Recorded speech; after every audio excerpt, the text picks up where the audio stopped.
First of all, I want to say Yom Yerushalayim Sameach. Amen. Today is the 50th anniversary of the unification of the eternal capital of Israel, Jerusalem. And it's a wonderful day to learn about the ascent to Jerusalem in the early days of the current state of Israel, the new state of Israel, and to look at it in retrospect. I want to take a moment, because I say this almost every week, I should say it every week, that I've dedicated this year to Israel Kaplan, who was a fighter for the land of Israel virtually all his life. And he is responsible for the English translation of this book.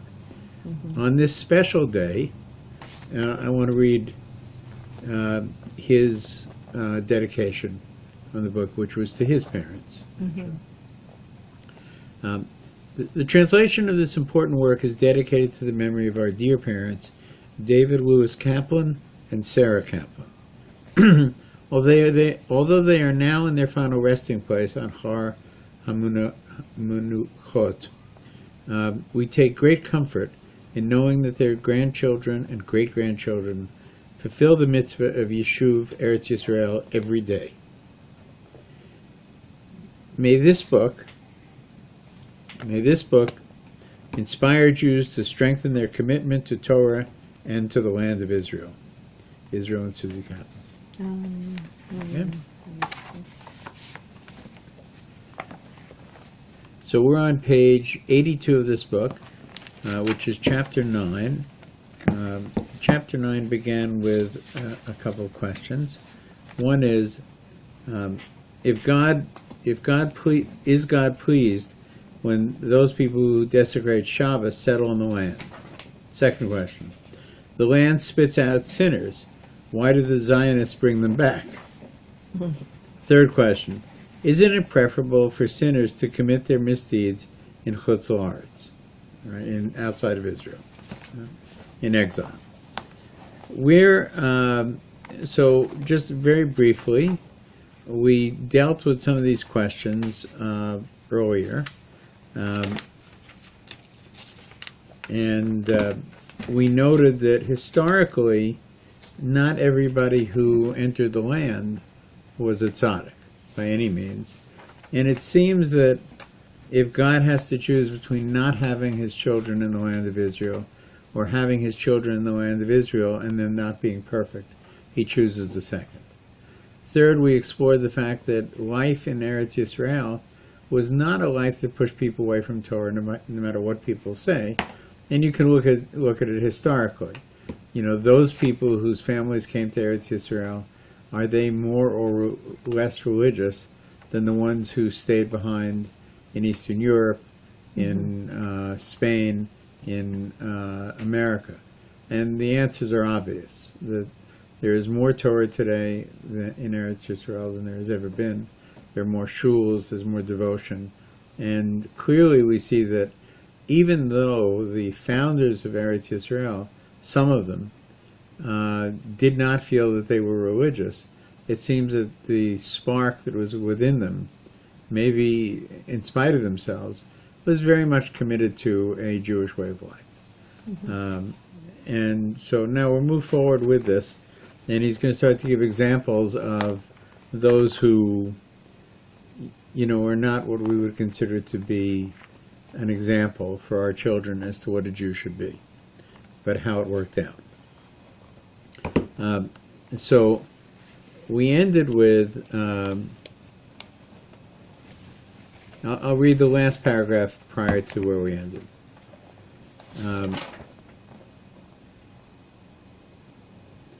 The Holy One, blessed be He, this is from the Yalkut Shimoni. The Holy One, blessed be He said, if only my children were with me in Eretz Yisrael, even though they defile it. The words of the Yalkut seem utterly to contradict the principle that we developed above. According to this source, Hashem prefers having his children live in Eretz Yisrael even if they transgress his will. True, he exiled the Jews because of their sins, But he regrets doing so and weeps over it. And we had said before that there's a concept that he went into exile with his children. It may be that, he felt this was the only way to bring them back to his ways. But, a loving parent never takes pleasure in the punishment that their children receive. They do it with great regret. He exiled the Jews because of their sins. The people of Israel are God's nation and his children, even when they sin. And he always wants to be close to them. If they stir themselves and long to return to the land of our Father and our King, our Father and our King will receive them with abounding love. Omri and Achav. These are names that we don't think of positively in Israel. Who is Omri? The son of Achav. You'll see. In addition to this Yakult above, Yakult Shimoni, many other sources indicate that Hashem loves and rejoices over every new building in Eretz Yisrael. Remember, this is a very important idea. It's not just living in Israel, but in Chutz La'aretz, in exile, in the diaspora, there's a sense that the mitzvahs that we do, right, are practicing for something much more important, right? That is for life in Eretz Yisrael. We've said this before. We're coming up now. Today is Yom Yerushalayim, 50 years. May it go on indefinitely, eternally. But we're also a week away from Shavuos, right? So Shavuos outside of the land of Israel is made up of a whole series of things. Cheesecake, staying up late, all kinds of things that are not in the Torah, right? All the traditions. Learning Torah, just on this day. Right?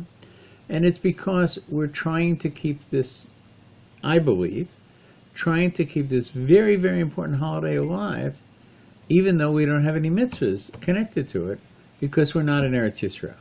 Right? Because what is Shavuos? Shavuos is about bringing in the wheat harvest and recognizing God's involvement with the sustenance of every Jew. Right? And we should understand this is not a small thing. If the harvest fails, there was no we'll ship it in from wherever. We know what happens when harvests fail. You end up in Egypt. You end up in Egypt, exactly. Like this. Trying to get sustenance for yourself, and 400 years later, or 210 years later, you end up finally leaving Egypt. It's not a short trip. So, famine is a very, very serious concern, and in the Middle East, famine occurred. When you had bountiful harvests, right, you knew that it wasn't just your own handiwork, that God, especially in Egypt, which is dependent on rains as opposed to, especially in Israel, which is dependent on rains as opposed to Egypt, which is dependent on the flooding of the Nile. Right? It's very much dependent on the will of God, what it's going to be. So when Shavuos came around and there was a bountiful harvest, right, the importance of it was tremendous. Tremendous. And they brought an offering of challah, of bread made with yeast that rose, to the Beis Hamikdash at that time. In a way, both of these things, it's a connection to Hashem.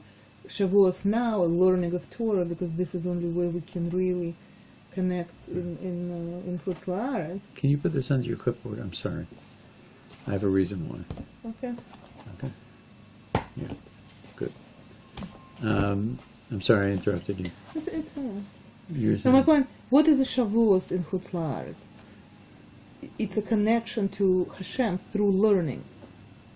Through the fact that the dates of Shavuos were close can coincide with an invented holiday of Torah. Shavuos in Chutz La'aretz.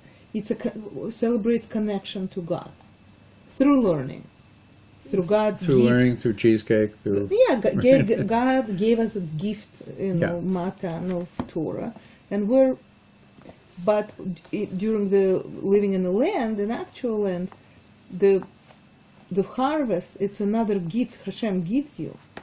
Exactly. You know, and it's your connection to Hashem. He gives you or not gives you. That's right.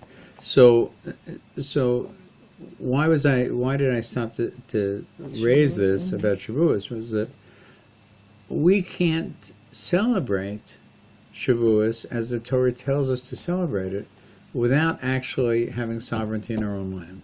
It's absolutely critical for it to work, right? Because it has to be our harvest, right? Now, we still are not there yet because there's no Beis Hamikdash, so we can't bring the sacrifice, right? But we're partway there because for the first time in 2,000 years, now with the creation of the State of Israel, we're able to have our own harvest at this time, right? It's a very, very important concept to keep in mind. And what does the author say here? He points out that every building that is built is a joy to God. So whenever we hear about, building freezes and stuff like that, we should know that this is not the will of God at all. The will of God is to see Eretz Yisrael upbuilt. That we know the prophecy of Zechariah, the wide boulevards, the beautiful buildings, the children playing in the streets, and we're getting there. As much faster than anybody might have imagined. So he says here, in addition to this, many other sources indicate Hashem loves and rejoices over every new building in Eretz Yisrael, even if sinners erect it. An instructive example appears in Tractate Sanhedrin in the Talmud regarding King Omri. Rabbi Yochanan states that Omri deserved to become the king of Israel because he added a city onto the land of Israel. The Medrash adds that this special merit helped his son Ahab and Jezebel, remember them? Right? Okay. His son Ahab and grandson and great-grandson reign as well. Tana Divrei Eliyahu, once I, Eliyahu Hanavi, sitting before the sages in the study hall in Jerusalem, I asked, my masters, why was Ahab, son of Omri, different from all the other kings that preceded him? None of their sons succeeded them as king. Only Omri became and had 3 of his descendants inherit the throne. They replied, we don't know. So Eliyahu, in whatever guise he is asking a question. How is it that Omri had 3 generations of kings come from him? What was his merit? Because he wasn't viewed as a meritorious individual. We'll get to why. Right? But somehow he was given the merit. Remember, King David, was right at that point as well, right? And Solomon not, right? So what was the reason? I said to them, my masters, it is because he added a great city to the land of Israel. Omri thought, just as Jerusalem is the capital for the kings of Yehuda, so will Shamron be the capital of the kings of Israel. So this is the great thing he did. It's like Shamron, it's a city. It's not an area. It's north. It's north. And what Omri did was, remember, they were kings of Israel and they were kings of Judah, right? So it's as though you say Robert E. Lee in the South. It's an American example, right?